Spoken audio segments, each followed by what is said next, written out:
নমস্কাৰ আমাৰ সকলো BTR আৰু অসমবাসী ৰাইজক আজিৰ যি স্বাধীনতা দিৱসৰ উপলক্ষে সকলোকে শুভেচ্ছা জ্ঞাপন কৰিব বিচাৰিছোঁ মই আশাবাদী যে আমাৰ ভাৰতৰ প্ৰধানমন্ত্ৰী নৰেন্দ্ৰ মোদী ডাঙৰীয়াৰ নেতৃত্বত লগতে অসমত আমাৰ মাননীয় মুখ্যমন্ত্ৰী ডক্টৰ হিমন্ত বিশ্ব শৰ্মা ডাঙৰীয়াৰ নেতৃত্বত আৰু বিশেষকৈ BTR বাসী হিচাপে আমাৰ BTR প্ৰধান প্ৰমোদ বড়ো ডাঙৰীয়াৰ নেতৃত্বত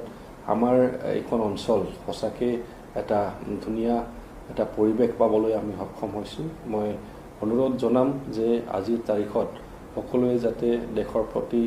এটা মৰম স্নেহ আৰু আদৰ আৰু সন্মানৰ মনোভাৱ লৈ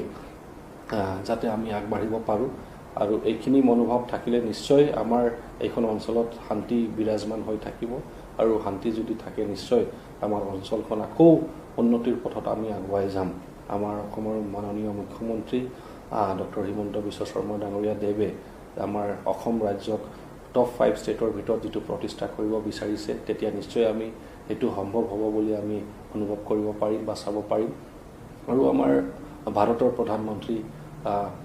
মাননীয় নৰেন্দ্ৰ মোদী ডাঙৰীয়া দেৱে যেটো আমাৰ ভাৰত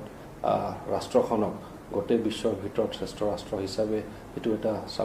সপোন চাইছে সেই সপোনটো নিশ্চিতভাৱে তেতিয়া আমি চাবলৈ পাম তো সৰ্বশেষত আকৌ অনুৰোধ থাকিল যাতে আমি সকলোৱে আমাৰ দেশৰ প্ৰতি এটা সন্মান এটা মৰম স্নেহ ভাৱেৰে আৰু যাতে আমি আগুৱাই যাব পাৰোঁ আৰু আমি নিজৰ দায়িত্ব